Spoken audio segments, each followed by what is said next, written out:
Hello everyone, आप सभी का फिर से स्वागत है। यह घटना चक्र ज्योग्राफी का डिस्कशन है और हमारा टॉपिक चल रहा है कृषि विविध। तो चलिए स्टार्ट करते हैं, बचे हुए प्रश्नों को कवर करते हैं। 24, भारत में जूट का सर्वाधिक क्षेत्रफल है। भारत में जूट का सर्वाधिक क्षेत्रफल किस राज्य में है? याद रखिएगा, पश्चिम बंगाल।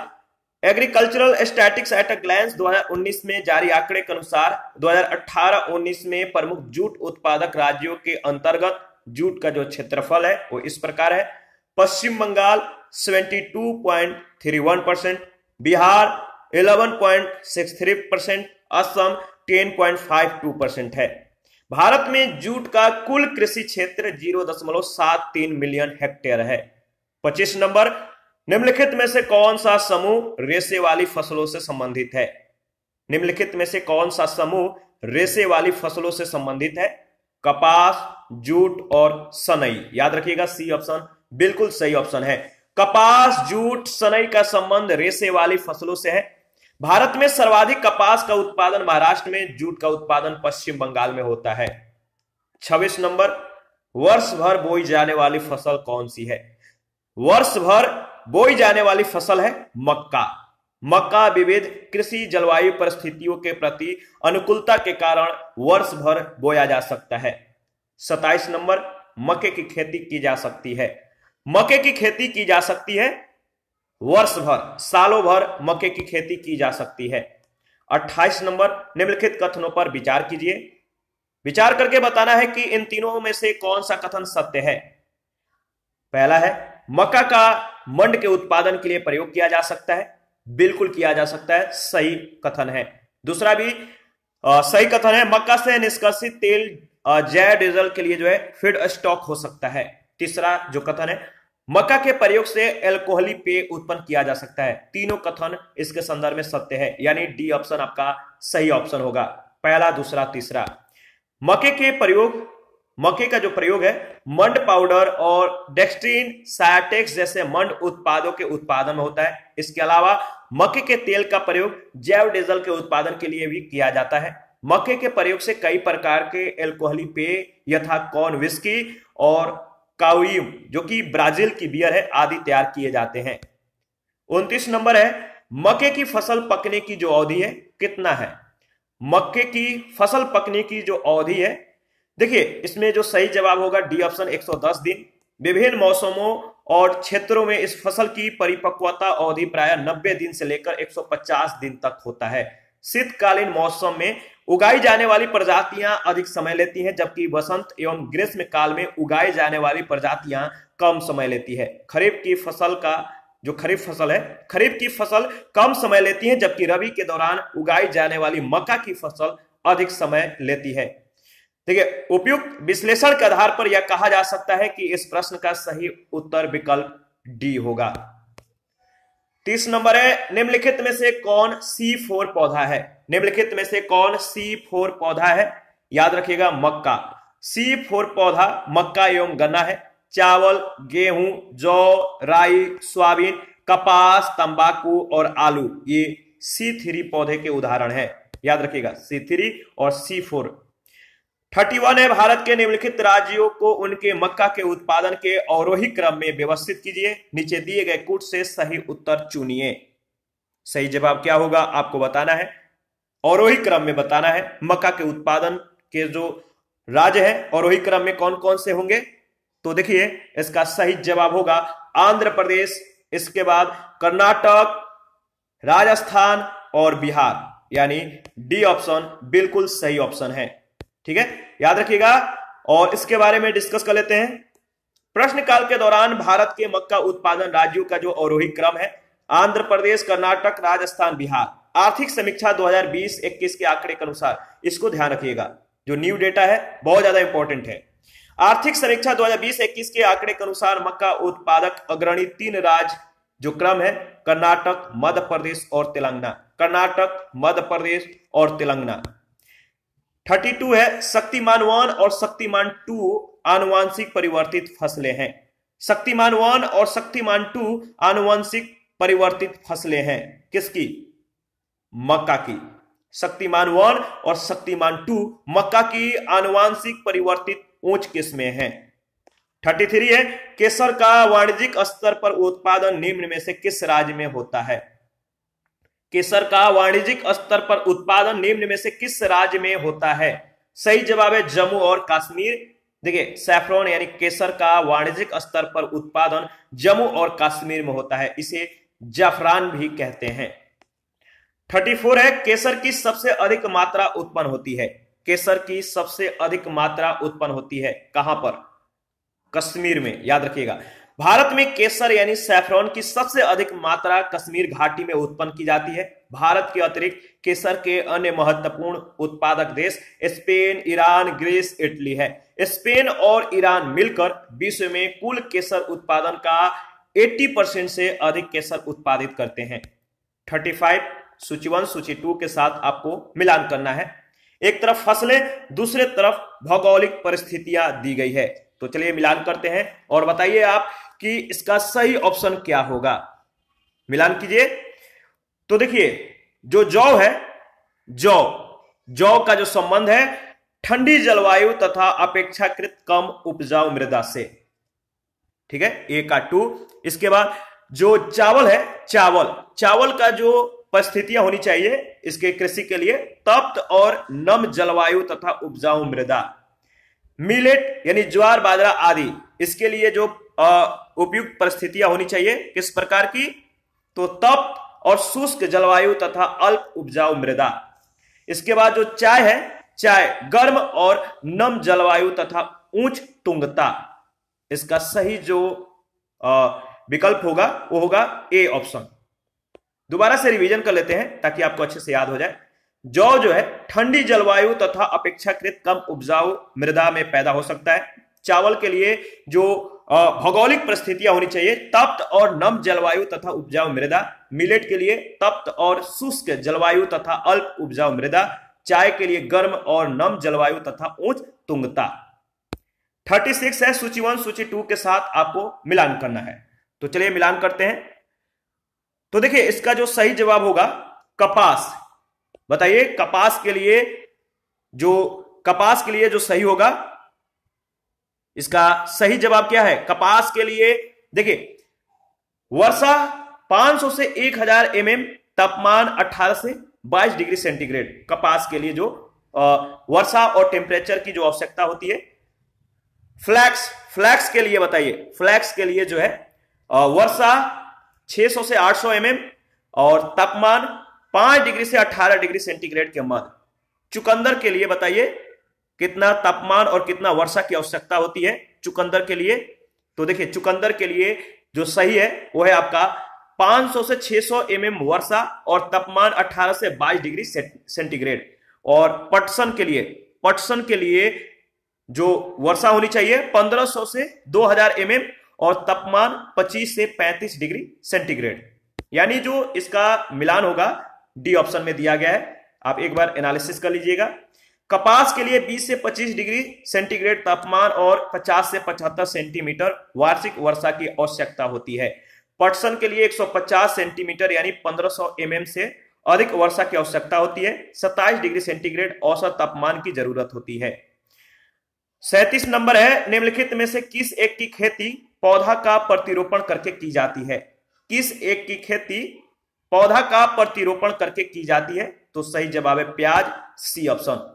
प्याज की खेती पौधे का प्रतिरोपण करके किया जाता है। ठीक है, प्याज की खेती के लिए पहले बीज डालकर छोटे छोटे पौधे तैयार किए जाते हैं और बाद में इन्हीं पौधों को उखाड़कर क्या किया जाता है? प्रतिरोपण कर दिया जाता है। 38 नंबर है, निम्नलिखित में से कौन सा फसल चक्र पूर्वी उत्तर प्रदेश के लिए सर्वाधिक उपयुक्त समझा जाता है? निम्नलिखित में से कौन सा फसल चक्र पूर्वी उत्तर प्रदेश के लिए सर्वाधिक उपयुक्त समझा जाता है? सही जवाब है धान, मक्का, गेहूं, ए ऑप्शन। धान, मक्का और गेहूं को पूर्वी उत्तर प्रदेश के लिए सर्वाधिक उपयुक्त फसल चक्र जो है समझा जाता है। 39 है, भागीरथी घाटी में राजमा और आलू की खेती प्रारंभ करने का श्रेय किसको दिया जाता है? भागीरथी घाटी में राजमा और आलू की खेती प्रारंभ करने का श्रेय विल्सन को दिया जाता है।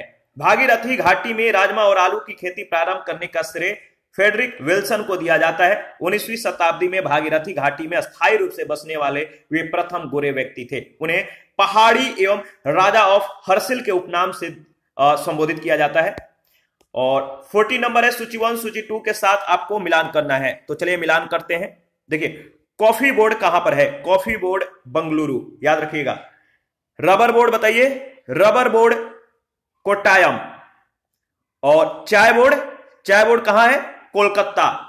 तंबाकू बोर्ड गुंटूर। सही ऑप्शन होगा बी ऑप्शन। दोबारा से रिवीजन कर लेते हैं।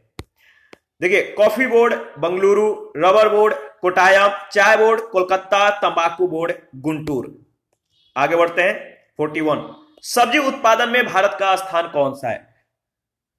सब्जी उत्पादन में यानी वेजिटेबल उत्पादन में भारत का जो स्थान है वह द्वितीय, प्रश्न काल में द्वितीय स्थान था।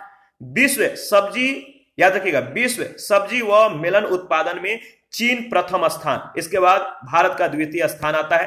2018 के आंकड़े के अनुसार वर्ष 2016 में विश्व के कुल सब्जी उत्पादन में भारत का हिस्सा 11.2% था। 42 नंबर है, निम्नलिखित में से विश्व में सब्जियों का सर्वाधिक उत्पादन करने वाला देश कौन सा है? निम्नलिखित में से विश्व में सब्जियों का सर्वाधिक उत्पादन करने वाला जो देश है वह है आपका चीन। ए ऑप्शन बिल्कुल सही ऑप्शन है। 43 है, आम की बीज रहित प्रजाति कौन सी है? आम की बीज रहित प्रजाति है सिंधु। याद रखिएगा, बहुत बार पूछा जा चुका है। आम की बीज रहित यानी सीडलेस प्रजाति सिंधु है। यह विश्व की एकमात्र बीज रहित प्रजाति है। 44 है, निम्नलिखित में से कौन सी आम की किस्म दशहरी और नीलम के क्रॉस से विकसित की गई है? याद रखिएगा, कौन सी किस्म दशहरी और नीलम के क्रॉस से विकसित की गई है? उस किस्म का नाम है आम्रपाली।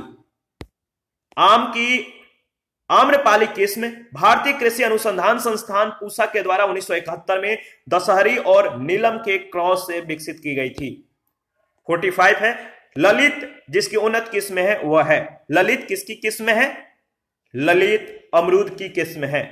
ललित अमरूद की उन्नत किस्म है। Indian institute of horticulture research for north place Lucknow ने अमरूद की इस किस्म को जो है विकसित किया है।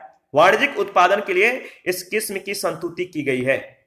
आगे बढ़ते हैं, नेक्स्ट प्रश्न 46 है, आम की निम्न प्रजातियों में से कौन नियमित फसल वाली प्रजाति है? आम की निम्न प्रजातियों में से कौन नियमित फसल वाली प्रजाति है? तो देखिए उपयुक्त में से कोई नहीं, डी ऑप्शन आपका बिल्कुल सही ऑप्शन होगा।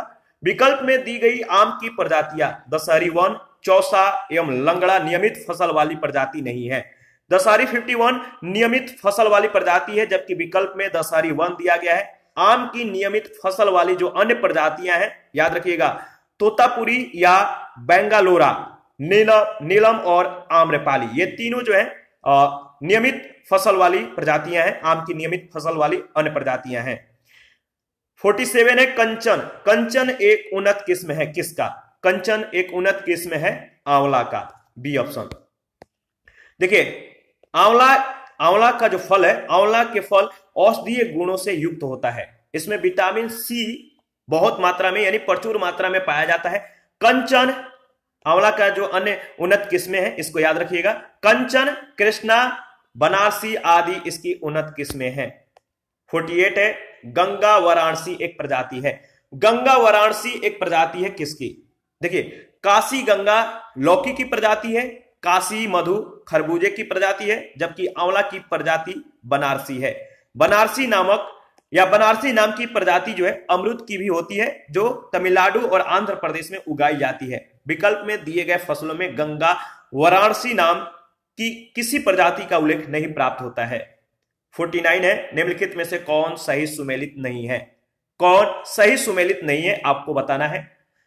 देखिए गेहूं का जो प्रजाति है शुष्क सम्राट दिया गया है, जो कि सही सुमेलित नहीं है। बी ऑप्शन आपका बिल्कुल सही ऑप्शन है। शुष्क सम्राट धान की एक प्रजाति है। इसका प्रयोग मुख्यतः पूर्वी उत्तर प्रदेश, बिहार, छत्तीसगढ़ आदि राज्यों के सूखा प्रभावित क्षेत्रों में होता है। दिए गए अन्य विकल्प सही सुमेलित हैं।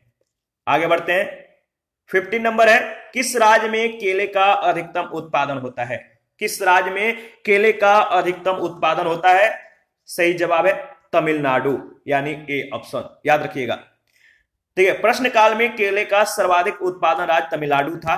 वर्ष 2017-18 के आंकड़े के अनुसार केला उत्पादन करने वाले शीर्ष जो राज्य हैं, याद रखिएगा, इंपॉर्टेंट है, आंध्र प्रदेश पहले स्थान पे, गुजरात दूसरे, महाराष्ट्र तीसरे और तमिलनाडु चौथे स्थान पर है। 51 है, गुजरात निम्न फसलों में से किस एक के प्रमुख उत्पादकों में से एक है? गुजरात निम्न फसलों में से किस एक के प्रमुख उत्पादकों में से एक है? तो बाजरा। बाजरा याद रखिएगा, प्रश्नकाल में उपयुक्त फसलों में गुजरात बाजरा के मुख्य 3 अग्रणी उत्पादकों में से एक था। 2018-19 के डेटा के अनुसार राजस्थान और उत्तर प्रदेश बाजरा के क्रमशः प्रथम और द्वितीय अग्रणी उत्पादक राज्य हैं। याद रखिएगा कौन कौन? राजस्थान पहले, उत्तर प्रदेश दूसरे, तीसरे और चौथे स्थान पे हरियाणा और गुजरात है। 52 है, सूची 1 सूची 2 के साथ आपको मिलान करना है। तो चलिए मिलान करते हैं। देखिए इसका जो सही मिलान होगा मिलान कर लेते हैं, इसके बाद ऑप्शन को जो है एनालिसिस करेंगे। देखिए मूंगफली जो है, मूंगफली का जो संबंध है आंध्र प्रदेश से है। मूंगफली आंध्र प्रदेश, ठीक है। सरसों राजस्थान, सोयाबीन मध्य प्रदेश, नारियल केरल, यानी सही ऑप्शन होगा सी ऑप्शन, ठीक है। दोबारा से रिवीजन कर लेते हैं। देखिए मूंगफली जो है आंध्र प्रदेश, सरसों राजस्थान, सोयाबीन मध्य प्रदेश, ये सारे 2019-20 के डेटा के अनुसार है, याद रखिएगा। और नारियल में केरल, ठीक है, अग्रणी राज्य है। 53 है, सूची 1 सूची 2 के साथ आपको मिलान करना है। तो चलिए मिलान करते हैं। जूट, जूट का जो संबंध है पश्चिम बंगाल, हम लोगों ने ऑलरेडी इस सभी के बारे में डिस्कस किया है। तो आप जो है ऑप्शन को कमेंट में बता सकते हैं कि इसका सही ऑप्शन क्या होगा। तो आप लोग कमेंट भी वैसे कम करते हैं, प्लीज आप लोग कमेंट किया करिए। जो भी वर्क दिया जाता है आप फुलफिल कीजिए। कमेंट करने को कहा जाता है कि ऑलरेडी देखिए इसके बारे में हम लोगों ने डिस्कशन कर लिया है, तो अब आप लोग जो है कमेंट कर सकते हैं, तो किया करिए। जूट का जो संबंध है पश्चिम बंगाल से, याद रखिएगा। चाय का जो है असम से है।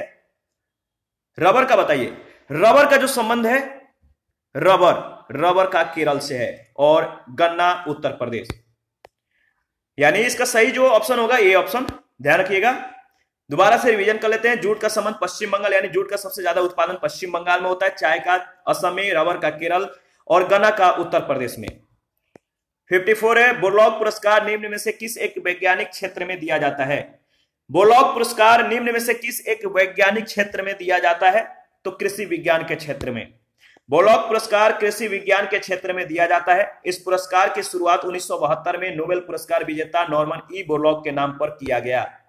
आगे बढ़ते हैं। 55, प्रसंस्करण के लिए आलू की सबसे अच्छी किस्म है? प्रसंस्करण के लिए आलू की सबसे अच्छी किस्म है, कौन है? तो याद रखिएगा कुफरी चेप्सोना 2, सी ऑप्शन, कुफरी चेप्सोना 2। दिए गए विकल्पों में प्रसंस्करण के लिए आलू की सबसे अच्छी किस्म कुफरी चेप्सोना 2 है। 2005 में विकसित कुफरी चेप्सोना 3 मैदानी क्षेत्रों के लिए और कुफरी हिमसोना पहाड़ी क्षेत्रों के लिए प्रसंस्करण के लिए आलू की सबसे अच्छी किस्म है।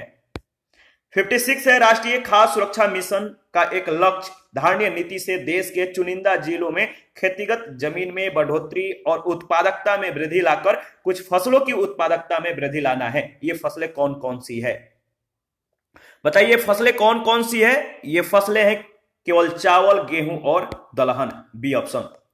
राष्ट्रीय खाद्य सुरक्षा मिशन का एक लक्ष्य धारणीय रीति से देश के चुनिंदा जिलों में खेतीगत जमीनें हैं, खेतीगत जमीन में बढ़ोतरी और उत्पादकता में वृद्धि लाकर कुछ फसलों की उत्पादकता में वृद्धि लाना है। यह फसल चावल का है, गेहूं और दलहन का है। वर्तमान में बाजरा और चारे वाली फसलों को भी इसमें शामिल कर लिया गया है। 57 है, निम्नलिखित में से कौन फसलें अधिकांशतः निर्वाहमूलक कृषि के अंतर्गत पैदा की जाती है? निम्नलिखित में से कौन फसलें अधिकांशतः निर्वाहमूलक कृषि के अंतर्गत पैदा की जाती है? मोटे अनाज तथा चावल, यानी आपका ए ऑप्शन सही है। 58 है, अदरक का तना जो मिट्टी में उगता है और खाद का संग्रहण करता है वह कहलाता है। अदरक का तना जो मिट्टी में उगता है और खाद का संग्रहण करता है वह कहलाता है प्रकंद।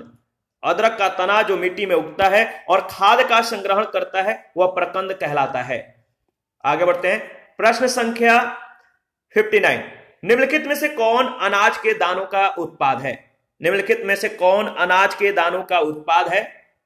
ओट मिल, ओट मिल, अनाज के दानों का उत्पाद ओट मिल है। सामान्यतः इसे लोगों के भोजन और पशुओं के चारे के रूप में उपयोग किया जाता है। 60 नंबर है, उत्तराखंड में उगाए जाने वाला अनाज मंडुआ यानी कोदा का निर्यात अधिकांशतः किस देश को किया जा रहा है? उत्तराखंड में उगाए जाने वाला अनाज यानी मंडुआ, जिसे कोदा भी कहते हैं, इसका निर्यात अधिकांशतः किस देश को किया जा रहा है? तो जापान को। इसका निर्यात सबसे ज्यादा जापान को किया जा रहा है। उत्तराखंड में उगाए जाने वाला अनाज मंडुआ या कोदा, इसका निर्यात जापान को किया जा रहा है। मंडुआ से बनी खाद्य सामग्री की विदेश में बड़ी मांग है। इसका प्रयोग बच्चों के लिए स्वास्थ्यवर्धक उत्पाद बनाने में किया जाता है।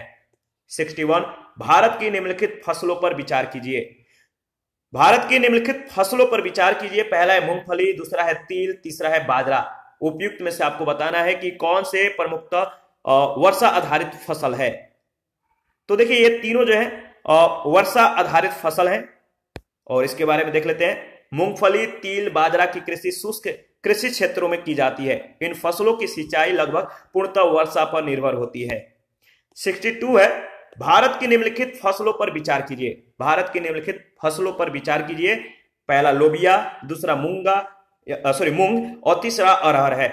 लोबिया, मूंग और अरहर उपयुक्त में से दलहन, चारा और हरी खाद के रूप में प्रयोग होता है। बताइए, आपको बताना है कि लोबिया, मूंग, अरहर उपयुक्त में से दलहन, चारा और हरी खाद के रूप में प्रयोग होता है। तो पहला, दूसरा, तीसरा तीनों सत्य है। लोबिया, मूंग और अरहर ये तीनों जो है दलहन, चारा और हरी खाद के रूप में प्रयोग किए जाते हैं। लोबिया, मूंग और अरहर इन तीनों फसलों का प्रयोग खाद, चारा और दलहन के रूप में होता है। 1 हेक्टेयर भूमि में अरहर की हरी खाद का प्रयोग करने से जो है 40 किलोग्राम नाइट्रोजन की प्राप्ति होती है।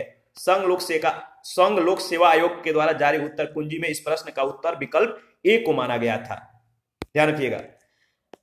प्रश्न संख्या 63 है, निम्नलिखित राज्यों में से किस राज्य में ऐसी स्वरूपयुक्त जलवायु विषयक स्थितियां उपलब्ध है जिसमें न्यूनतम लागत से आर्किड की विविध किस्मों की खेती हो सकती है और वह इस क्षेत्र में निर्यात उन्मुख उद्योग विकसित कर सकता है?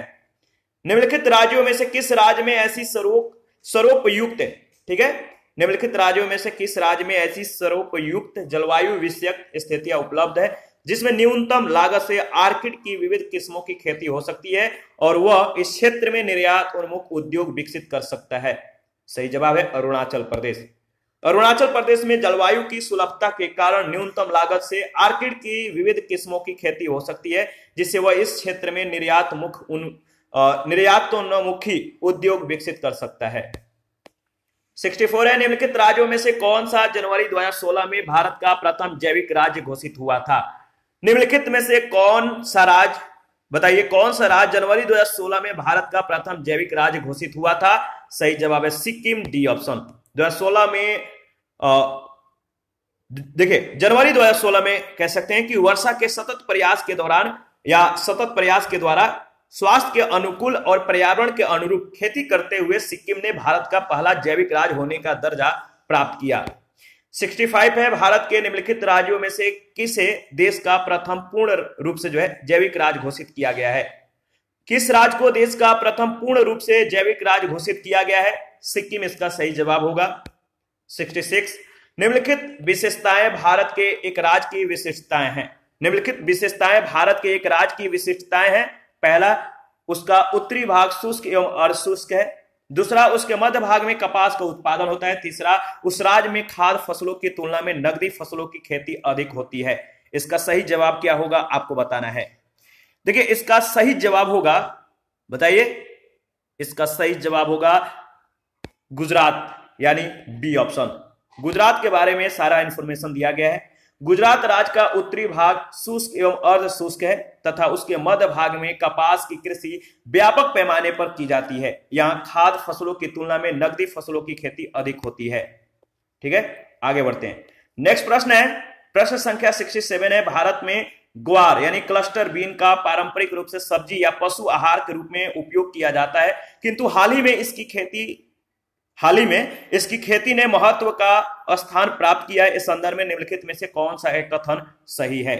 निम्नलिखित में से कौन सा एक कथन इसके संदर्भ में सत्य है? वह है आपका, इसके बीजों से निर्मित गोंद सेल गैस के, याद रखिए, गोंद सेल गैस के निष्कर्षण में प्रयुक्त होता है, यानी बी ऑप्शन। देखिए ग्वार जो है इसका अधिकतर प्रयोग जानवरों के चारे के रूप में होता है। साथ ही ग्वार की फली की सब्जी भी बनाई जाती है। विश्व में कुल ग्वार उत्पादन का लगभग 80% भारत और पाकिस्तान में होता है। सेल गैस के निष्कर्षण में ग्वार गोंद के महत्व के साबित होने के बाद हाल ही में इसकी मांग में जबरदस्त तेजी दर्ज की गई है। ग्वार गोंद को ग्वार के बीजों से निकाला जाता है। हॉरिजॉन्टल फ्रैकिंग नामक एक नई प्रौद्योगिकी के द्वारा सेल गैस के निष्कर्षण में ग्वार गोंद का जो है प्रयोग होता है। इस प्रौद्योगिकी के द्वारा सेल गैस के निष्कर्षण में ग्वार का कोई विकल्प नहीं है। 68 निम्नलिखित वक्तव्यों पर विचार कीजिए। कथन ए, भारत में पश्चिम बंगाल मछली का सबसे बड़ा उत्पादक है। कारण आर, पश्चिम बंगाल के सागर तट के किनारे मत्स्य उद्योग सुविकसित है। इसमें कथन ए सत्य है, कारण आर गलत है, यानी सी ऑप्शन बिल्कुल सही ऑप्शन है। ए सत्य, आर गलत। कैसे? प्रश्नकाल के दौरान भारत में पश्चिम बंगाल मछली का सबसे बड़ा उत्पादक राज्य था। पश्चिम बंगाल में ताजे जल की मछली का उत्पादन सर्वाधिक था। यहाँ के कुल मछली उत्पादन का 90% हिस्सा अंतःस्थलीय जलीय क्षेत्र से प्राप्त होता है। यहाँ सागर तट के किनारे मत्स्य उद्योग का उतना विकास नहीं हो पाया है जितना अन्य तटीय प्रदेशों में हुआ है। हैंडबुक ऑन फिशरीज स्टैटिक्स 2018 के आंकड़े के अनुसार 2017-18 में कुल मछली उत्पादन में अग्रणी राज्य, याद रखिएगा, आंध्र प्रदेश, पश्चिम बंगाल और गुजरात है। आंध्र प्रदेश में ताजे जल की मछली का उत्पादन सबसे ज्यादा होता है। समुद्री मछली के उत्पादन में अग्रणी जो राज्य है वो है आपका गुजरात। 69 निम्नलिखित राज्यों की मत्स्य उत्पादन का सही अवरोही क्रम बताइए। निम्नलिखित राज्यों की मत्स्य उत्पादन का सही अवरोही क्रम बताइए। तो याद रखिएगा, आंध्र प्रदेश, गुजरात, केरल और तमिलनाडु। देखिए, हैंडबुक ऑन फिशरीज स्टैटिक्स 2018 में जारी आंकड़े के अनुसार 2017-18 में कुल मत्स्य उत्पादक अग्रणी जो राज्य हैं, क्रम याद रखिएगा, पहले स्थान पे आंध्र प्रदेश, इसके बाद पश्चिम बंगाल, गुजरात, उड़ीसा, तमिलनाडु है। 70 नंबर, निम्नलिखित कथनों में से कौन सा सही नहीं है? निम्नलिखित कथनों में से कौन सा सही नहीं है? सही ऑप्शन जो होगा ए ऑप्शन, जो कि सही नहीं है। कपास के रेशे की लंबाई 1 से 5 सेंटीमीटर होती है। देखिए, कपास की उत्कृष्टता का आधार इसके रेशों की लंबाई होती है। सर्वोत्तम कपास के रेशे की लंबाई 5 सेंटीमीटर से अधिक होती है। यह किस्म संयुक्त राज्य अमेरिका के दक्षिण पूर्वी तट तथा वेस्ट इंडीज में उगाई जाती है। मध्यम किस्म के कपास के रेशे की लंबाई 3.75 सेंटीमीटर से 5 सेंटीमीटर तक, और इसका उत्पादन नील नदी की घाटी, मध्य एशियाई गणराज्यों ताजिकिस्तान, कजाकिस्तान, तुर्कमेनिस्तान और उज्बेकिस्तान तथा संयुक्त राज्य अमेरिका में होता है। छोटे रेशे वाले कपास के रेशे की जो लंबाई होती है 2.5 सेंटीमीटर से कम होती है, और इसके मुख्य उत्पादक देश भारत और ब्राजील है। सेव खाने वाले भाग में मिसोकार्प सम्मिलित होता है।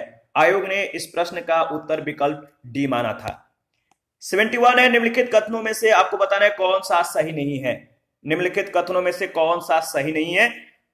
तो देखिए, सी ऑप्शन में दिया गया, अलसी तिलहनी फसल साल भर उगाई जा सकती है। अलसी तिलहनी फसल साल भर उगाई जा सकती है, जो कि सही नहीं है।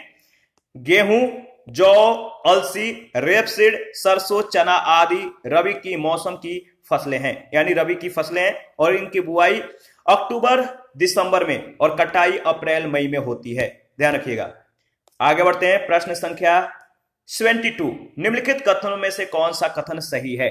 निम्नलिखित कथनों में से कौन सा कथन सही है? देखिए, जो इसमें 4 कथन दिए गए हैं, ये डाउट है, तो इसके बारे में हम लोग डिस्कस कर लेते हैं। विकल्प ए और डी दोनों कथन सही नहीं है। अभिष्ट विकल्प का चयन नहीं किया जा सकता है। प्रश्न का जो विकल्प ए है उस स्थिति में सही है जब झारखंड बिहार का अंग था। वर्तमान स्थिति यह है कि लाख उत्पादन में भारत का शीर्ष राज्य झारखंड है। द्वितीय, तृतीय और चतुर्थ स्थान छत्तीसगढ़, मध्य प्रदेश, महाराष्ट्र है। इन्हीं 4 राज्यों में भारत का 90% लाख उत्पादन होता है। चावल का सर्वाधिक उत्पादक राज्य पश्चिम बंगाल है। अतः स्पष्ट है कि इस प्रश्न का सही उत्तर नहीं दिया जा सकता। यूपीपीसीएस ने विकल्प डी को सही उत्तर के रूप में चयनित किया था। 73 है, निम्नलिखित में से कौन सा कथन सही नहीं है? कौन सा कथन सही नहीं है? अमन धान बोया जाता है कब? मार्च अप्रैल में, जो कि सही नहीं है। तो डी ऑप्शन सही ऑप्शन होगा। जो डी में कथन दिया गया है वो सही कथन नहीं है। अमन धान जून जुलाई में बोया जाता है, नवंबर दिसंबर में काटा जाता है। जबकि चावल उत्पादन में भारत का चीन के बाद विश्व में दूसरा स्थान है। सोयाबीन के बीज में जो सोयाबीन के बीज होते हैं इनमें 20% तेल और 40% प्रोटीन होता है। Doctor BP Pal Indian council of agricultural research के प्रथम महानिदेशक थे। 74 है, निम्नलिखित में से कौन सा सही नहीं है? निम्नलिखित में से कौन सा सही नहीं है, इसके बारे में डिस्कस कर लेते हैं। जो ऑप्शन है सही ऑप्शन नहीं है, डाउटफुल है। देखिए, उपलब्ध या परमाणु या स्रोतों के आधार पर विकल्प ए और डी दोनों को ही गलत साबित किया जा सकता है। किसी एक विकल्प का अभिष्ट उत्तर के रूप में चयन नहीं किया जा सकता। देखिए, सही नहीं है। वर्ग में दो विकल्प कैसे? विकल्प ए में दिया गया कथन जो है, दलहनी फसल जो वायुमंडल से नाइट्रोजन का स्थिरीकरण नहीं करती है वह है राजमा। यह कहना गलत होगा कि राजमा फसल वायुमंडल से नाइट्रोजन का स्थिरीकरण एकदम नहीं करती है। अलग अलग शोध रिपोर्टों के अनुसार राजमा की नाइट्रोजन स्थिरीकरण की जो क्षमता है अलग अलग है। आप देख सकते हैं जो वर्ल्ड वॉल्यूम नंबर 9 संख्या 9 जुलाई 2011 का जो रिपोर्ट है। इसके बाद आप देख सकते हैं कि विकल्प डी में दिया गया था कि यूपीएएस 120 चने की एक प्रजाति है जिसकी अंग्रेजी रूपांतरण इस प्रकार है, यूपीएएस इज वेराइटी ऑफ ग्राम। तो यूपीएएस 120 अरहर की एक प्रजाति है, न कि चने की। भारत के कृषि मंत्रालय की वेबसाइट पर यूपीएएस 120 को अरहर की शीघ्र बुआई वाली प्रजाति बताया गया और इस फसल का वितरण जो है इस फसल का जो विवरण है इस प्रकार दिया गया है। तो आप देख सकते हैं इसके डिटेल्स को। समस्या यह है कि प्रश्न में रेड जो ग्राम है अरहर को और ग्राम चना नाम दे दिया गया है। इस स्थिति के कारण विकल्प डी भी सही नहीं है। आयोग ने इस प्रश्न का उत्तर जो विकल्प डी को माना था। 75 है, निम्नलिखित में से आपको बताना कौन सा कथन सही नहीं है। निम्नलिखित में से कौन सा कथन सही नहीं है? तो देखिए, इसका जो ऑप्शन होगा डाउटफुल है। ए और डी दोनों सही नहीं है। देखिए, कौशल धान की नहीं बल्कि मूंगफली की एक प्रजाति है। दलहनों का अधिकतम उत्पादन राजस्थान से नहीं बल्कि मध्य प्रदेश से होता है। प्रश्न के संदर्भ में दो विकल्प सही है। आयोग ने इस प्रश्न का उत्तर डी को माना था। आगे बढ़ते हैं। प्रश्न संख्या 76 है, निम्नलिखित युग्मों पर विचार कीजिए। निम्नलिखित युग्मों पर विचार कीजिए और बताइए कि कौन सा युग्म सही सुमेलित है। देखिए, किन्नौर का संबंध सुपारी से दिया गया, मेवात का आम, कोरोमंडल का सोयाबीन। कोई नहीं, यानी इनमें से कोई सुमेलित नहीं है। डी ऑप्शन आपका सही जवाब होगा। राष्ट्रीय बागवानी बोर्ड के द्वारा प्रकाशित आंकड़े के अनुसार अगर बात करें तो भारत में सुपारी का उत्पादन करने वाले जो प्रमुख राज्य हैं कर्नाटक है, केरल है, असम, मेघालय, पश्चिम बंगाल और त्रिपुरा है। किन्नौर जिला हिमाचल प्रदेश राज्य में स्थित है, अतः स्पष्ट है कि युग्म 1 सुमेलित नहीं है। भारत में आम का उत्पादन करने वाले प्रमुख जो राज्य हैं उत्तर प्रदेश है, आंध्र प्रदेश, कर्नाटक, तेलंगाना, बिहार, महाराष्ट्र, गुजरात, तमिलनाडु, उड़ीसा, झारखंड, केरल, पश्चिम बंगाल है। मेवात जिला हरियाणा में स्थित है। स्पष्ट है कि युग्म 2 भी सुमेलित नहीं है। भारत में सोयाबीन का उत्पादन करने वाले प्रमुख राज्य मध्य प्रदेश, महाराष्ट्र, राजस्थान, आंध्र प्रदेश, कर्नाटक, कोरोमंडल सोयाबीन के उत्पादन के लिए नहीं जाना जाता, तो याद रखिएगा। 77 है, विश्व के फल उत्पादन में भारत का योगदान कितना है? विश्व के फल उत्पादन में भारत का जो योगदान है प्रश्नकाल के दौरान 15%, यानी डी ऑप्शन। देखिए, इंडियन हॉर्टिकल्चर डेटाबेस 2014 के अनुसार भारत विश्व का जो है विश्व फल उत्पादन में 13.6% की हिस्सेदारी के साथ द्वितीय स्थान पर, जबकि 20.9% हिस्सेदारी के साथ चीन प्रथम स्थान पर था। 2014 में विश्व फल उत्पादन में भारत की हिस्सेदारी 13.6% थी। उपलब्ध आंकड़ों के आधार पर दिए गए विकल्प में से भी जो है अभिष्ट विकल्प का चयन करना कठिन है। निकटतम उत्तर के रूप में विकल्प डी का चयन किया जाना चाहिए। 2016 याद रखिएगा, 2016-18 के डेटा के अनुसार 2016 में भारत विश्व में चीन के बाद जो है दूसरा बड़ा फल उत्पादक देश है। Horticulture static at a glance 2018 के अनुसार जो डेटा है इसके अनुसार। 78 है, निम्न में से नगदी फसल कौन सी नहीं है? निम्न में से नगदी फसल कौन सी नहीं है? तो ज्वार, यानी सी ऑप्शन। ज्वार जो है नगदी फसल नहीं है। आर्थिक समीक्षा भारत सरकार भारत की प्रमुख फसलों को जो है निम्न प्रकार जो है प्रदर्शित करता है। निम्न प्रकार प्रदर्शित करता है: खाद्यान्न फसलें या खाद्य फसल, चावल, गेहूं, मक्का, मोटे अनाज, सेकंड अनाज जो है याद रखिएगा, सेकंड दलहन, गैर खाद्यान्न फसलें, नगदी फसलें और तिलहन, मूंगफली, रैपसीड, सरसों, रेशेदार जो है ये कपास, जूट, मेस्ता, इसको याद रखिएगा। बगानी फसलें चाय, कॉफी, रबड़। चौथा जो है अन्य, गन्ना, तंबाकू, आलू। 79 में सूची 1 सूची 2 के साथ आपको मिलान करना है। 79 में सूची 1 सूची 2 के साथ आपको मिलान करना है। सूरजमुखी, जो सूरजमुखी है इसका जो मौसम है, इस फसल के पैदावार के लिए जो मौसम होना चाहिए, सभी मौसम इसके लिए अनुकूल है। खरबूजा, खरबूजा किस मौसम में, तो बताइए। देखिए खरबूजा जो है ये जायद फसल है, जायद यानी गर्मी। और कपास, कपास जो है, कपास खरीफ की फसल है यानी वर्षा। और अलसी जो है ये रबी की फसल है यानी सर्दी। तो 79 का जो सही विकल्प होगा वो होगा बी ऑप्शन। दोबारा से रिवीजन कर लेते हैं। सूरजमुखी सभी मौसम में, खरबूजा जायद फसल है गर्मी, कपास खरीफ की फसल है वर्षा, और अलसी रबी की फसल है सर्दी। और 80 नंबर है, निम्नलिखित पद्धतियों में से कौन सी कृषि में जल संरक्षण में सहायता कर सकती है। जल संरक्षण में सहायता कर सकती है। भूमि की कम या शून्य जुताई, खेत में सिंचाई के पूर्व जिप्सम का प्रयोग, फसल अवशेष को खेत में ही रहने देना। तो देखिए डी ऑप्शन आपका बिल्कुल सही है। इसके बारे में डिस्कस कर लेते हैं। देखिए शून्य जुताई खेती करने का वह तरीका होता है जिसमें भूमि को बिना जोते ही बार बार कई वर्षों तक फसलें उगाई जाती है। इसके कारण भूमि में नमी बनी रहती है। खेत में सिंचाई के पूर्व जिप्सम का प्रयोग, फसल अवशेष को खेत में रहने देने के कारण भी भूमि की नमी में वृद्धि होती है। और इस प्रकार ये तीनों ही पद्धतियां कृषि में जल संरक्षण में सहायता कर सकती है। 81 सूची 1 सूची 2 के साथ आपको मिलान करना है। तो चलिए मिलान करते हैं। जूट, जूट का सर्वाधिक उत्पादक जो राज्य है वो है आपका पश्चिम बंगाल। चाय का बताइए, चाय का सर्वाधिक उत्पादक राज्य असम है। देखिए सभी आपको मालूम है, आप लोग कमेंट कीजिए इसका सही विकल्प क्या होगा, कमेंट करके बताइए। गन्ना का सर्वाधिक उत्पादक जो राज्य है आपको मालूम है, गन्ना का है उत्तर प्रदेश, और रबर का केरल, यानी इसका सही विकल्प होगा ए ऑप्शन। ठीक है, जूट पश्चिम बंगाल, चाय असम, गन्ना उत्तर प्रदेश, रबर केरल। 82 में भी आपको बताना है कि कौन सी जोड़ी सुमेलित नहीं है। कौन सी जोड़ी सुमेलित नहीं है। सोयाबीन आंध्र प्रदेश दिया गया जो कि सही सुमेलित नहीं है। मक्का का जो उत्पादक राज्य है उत्तर प्रदेश, जूट का पश्चिम बंगाल, सोयाबीन का मध्य प्रदेश। दिए गए विकल्पों में आंध्र प्रदेश में सोयाबीन का अत्यल्प उत्पादन होता है, जबकि शेष विकल्पों में दिए गए फसलों के अधिक उत्पादन करने वाले राज्य में सुमेलित है।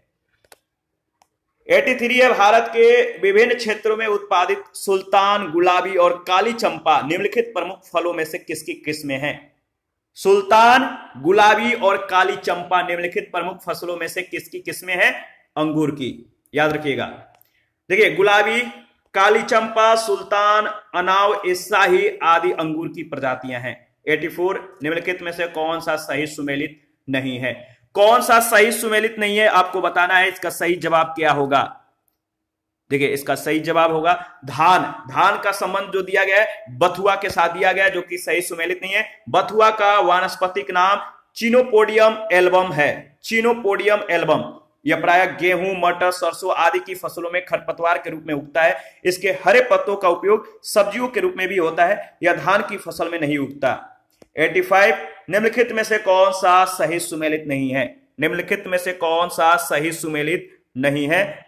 सही जवाब है धान, जो कि प्रजाति राधे दिया गया है। राधे धान की प्रजाति नहीं है। सरसों की जो प्रजाति है वरुणा है। मटर की रचना है। अलसी का नीलम है। और चना जो है, राधे जो है चना की प्रजाति है। इसी के साथ आज का सेशन समाप्त करते हैं। नेक्स्ट सेशन में पशुपालन के बारे में हम लोग डिस्कस करेंगे। आप अपना प्रतिक्रिया जरूर दीजिए। आपके प्रतिक्रियाओं का हमें बेसब्री से इंतजार रहता है। जिन लोगों ने Telegram channel, Telegram quiz group, Facebook page, Instagram को ज्वाइन नहीं किया है, वीडियो के डिस्क्रिप्शन बॉक्स में उसका लिंक है, आप ज्वाइन कर सकते हैं। जो लोग लगातार कमेंट कर रहे हैं, लगातार जो डाउट होता है शेयर करते हैं, आप लोगों को जो है बहुत बहुत धन्यवाद। आप लोग इसी तरह हमारे साथ बने रहिए, लगातार कमेंट करते रहिए। कोई सलाह हो तो आप हमें सलाह दीजिए।